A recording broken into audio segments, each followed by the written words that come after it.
My name is Jeimi Toribio. I am a double major in archaeology and anthropology. I think it's very important, maybe not only for myself, but other people to understand where other people come from. I really enjoy learning about different cultures because I am Mexican American and my parents were born in Mexico. Finding out more about that specific culture and then to preserve that history and to bring it forward in the future with me, teach whoever I can what I know and where I come from. Archaeology is the study of humans from material culture, and that comes with a lot of history, so where it comes from and why it was used.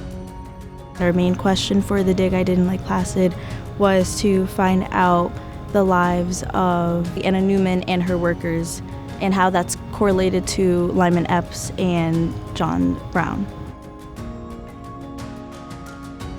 There's actually 3 pieces of ceramic in the unit that I was working on, and you could put it together and it kind of formed the face of the bowl, and I thought that was really cool.